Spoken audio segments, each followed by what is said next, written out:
Hello, folks, and welcome to HoloTalk for the week of April 26, 1998. This is Frank DeFreitas.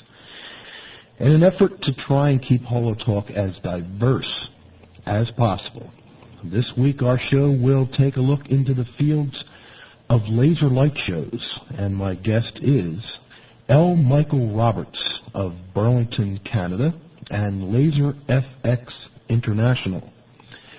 Mr. Roberts, if you are not already aware, has been designing, creating, and performing laser light shows since 1976, and is the person who developed the original laser light show dance party concept back in 1978, which is now a standard at nightclubs and raves throughout the world. He's performed laser light shows for major corporations, toured internationally with rock bands, and has done fireworks spectaculars and provided motion picture special effects. He has even performed for Her Majesty, Queen Elizabeth II. L. Michael Roberts is the author of Laser FX, which is considered by many to be the Bible of laser light show manuals, along with a host of other items and activities, including a quarterly newsletter and an incredible website devoted to the industry. We'll be talking with Mr. Roberts in just a moment, who will attempt to give comprehensive answers to my obviously amateur questions concerning laser light shows. But first, a few items. The webcam. I'm going to try and get this put together over the weekend and hope to have the first broadcast this Thursday night. You'll be able to see into the studio as I put the show together.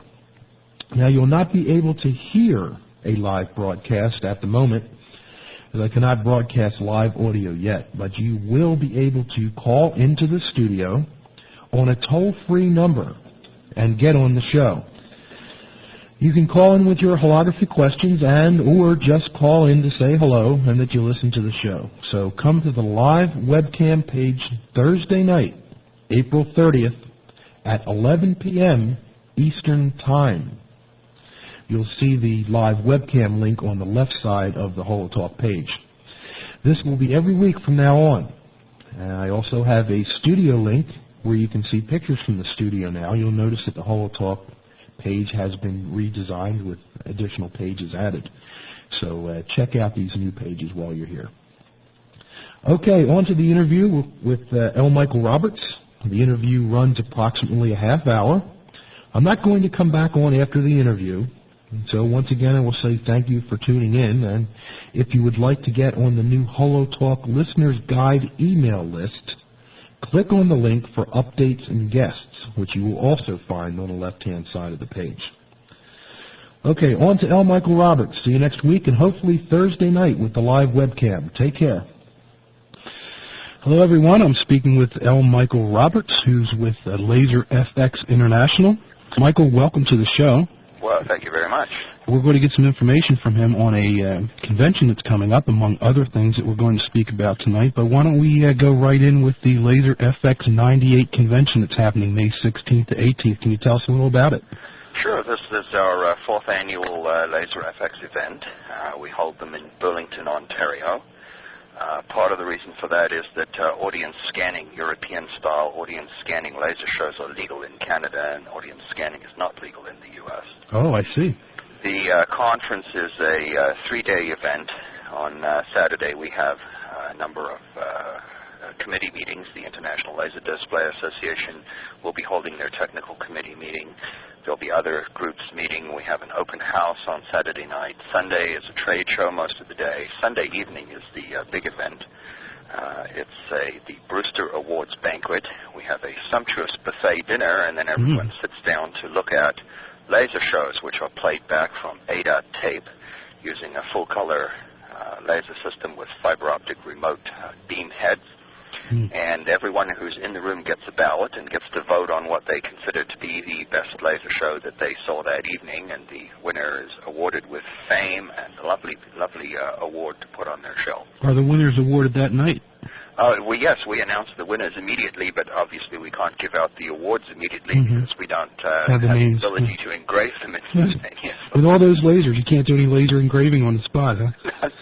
No, the lasers are all visible, and typically for laser engraving you want to use CO2 lasers. Yeah, infrared. Then the Monday is the seminar day, and on that day we have a number of seminars on various topics. We have a business issues roundtable with a number of successful laserists. We have a What's New technical session in which people with new goods and equipment will discuss the technical workings of how they operate and what makes them better than other products. Could you explain to the listeners and myself as well? I'm not sure what audience scanning means. What is that? Audience scanning is where the laser beam is projected directly onto the people in the audience. Oh, sort of like a spread of light that goes up and down or sideways or something? Correct. Well, there are many different forms of audience scanning effects. There's sheets, there's waves, there's fans. With fashion shows and things, like the models walk down through the... through tunnels of cones of light, yes. Typically you see this mostly outside the USA. It's not seen in the USA at all, except perhaps at some underground and illegal raves using low-power lasers, because it is illegal to scan onto the... Well, it's not illegal, it's just technically extremely complex, requires a lot of safeguards and a lot of paperwork in order to scan onto the audience in the United States. But in Europe, there are companies that have laser systems as powerful as 57 watts that scan directly onto the audience. Now, obviously, the audience is not standing a few feet away. They're usually on the other side of a lake or in a large public area. So what we have to look at is energy density. Now, one of the things we're doing this year, because there's been a certain amount of controversy about audience scanning, is having a special audience scanning workshop at the on the seminar day at LaserFX, and that is to demonstrate to people what is a good way and a bad way to do things.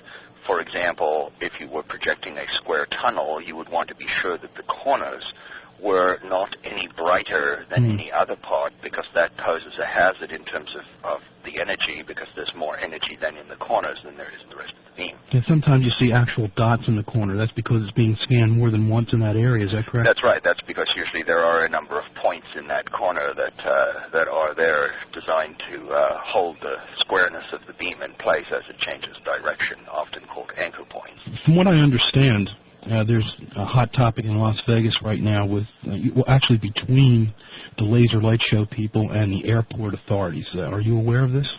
Oh, yes. This has been a very hot issue in the industry and continues to be a hot issue in the industry, lasers in airspace. How this came about is that a number of Las Vegas hotels installed very large laser shows to shoot beams of light into the sky as part of attracting people to their facilities. And in part, this used a new technology called the YAG laser, which is an infrared laser that's been frequency doubled to 532 nanometers. The 532 spectral line is very, very close to the peak sensitivity of the human eye. So, for example, a 10-watt YAG laser would appear as bright to the human eye as a 30 or 35-watt argon laser. So some of these places installed 30 and 40-watt and some even brighter than that, and multiple of these lasers, and shot them out into the night sky, and they did it all in compliance with existing regulations. But a number of pilots got flashed as they were coming into land, and there's a perception amongst a lot of people that lasers are sort of like death rays, and that if you touch it, your face will melt like the guy in Raiders of the Lost Ark. But in actual fact, the real danger is that you get momentary flash blindness. In other words, it's very similar to the effect of having your photograph taken at a dimly lit party, where you sort of see that after image and you're a little startled, just the flash of light. You see that floater. And so, obviously, pilots who are in critical phases of flight, such as takeoff and landing, need absolutely minimal distractions.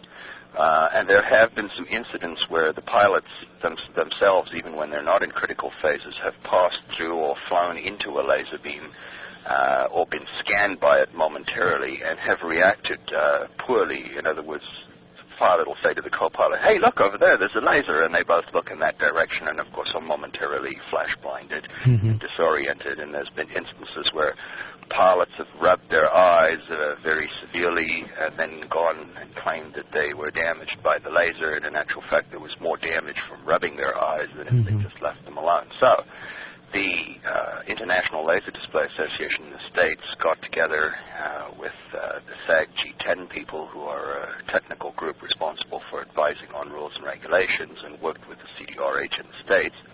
There's a similar group of laserists here in Canada who are currently working with the Canadian government to improve the rules and the way things are done, and to make these shows safer by doing things like having spotters. In some cases, a couple of the hotels in Las Vegas installed radar systems so that if an aircraft should transit the beam could be turned off.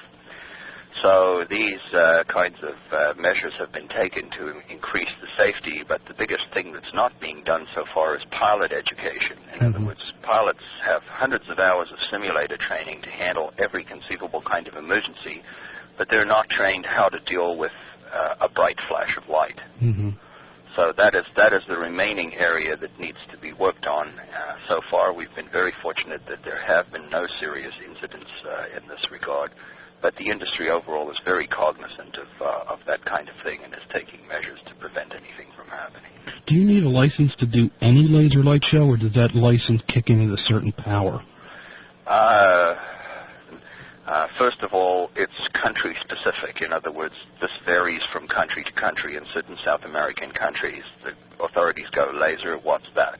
In other countries, such as the United States, where your government is very fond of extreme bureaucracy and large piles of paperwork, that's indeed what you face. To make a general rule for the United States, anything under 4.9 milliwatts is considered safe and doesn't require any paperwork. But as soon as you use a 5 milliwatt or greater laser in public, then you're required to have a variance for the equipment, which is something you have to get from the CDRH, a division of the FDA. Now, if someone were to buy some laser equipment, they buy a 5 milliwatt laser, they buy a little beam scan unit, and they want to go out and they want to do different parties and things with that, do they need a license and to fill paperwork for each one of those jobs, or just... Yes, you need a site variance for each place that you do a laser show, plus you need a variance for the equipment.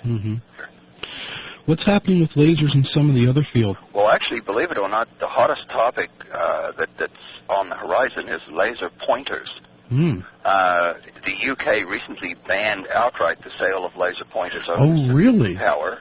Yes.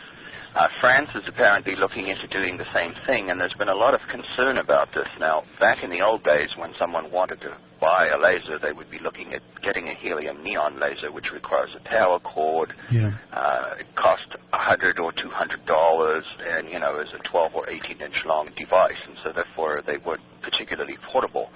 But now we live in an age where we have these little laser diode pens that you can buy at Business Depot and Radio Shack, and they put out about 5 milliwatts of power, and people are using them at hockey games and soccer games and concerts and so on, and they're becoming a downright annoyance.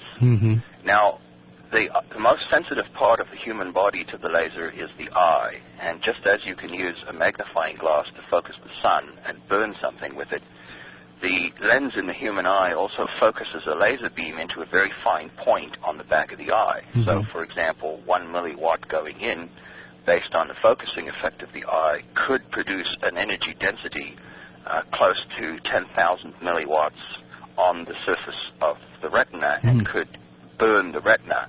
Now, there are a lot of factors that enter into this. There's the blink aversion response, which means when a bright light hits your eye, you blink and you look away. The human eye doesn't actually ever stand still. It sort of dithers. Even when you're looking at something, it moves minutely up and down at all times to keep the image moving on the rods and cones at the back of the eye.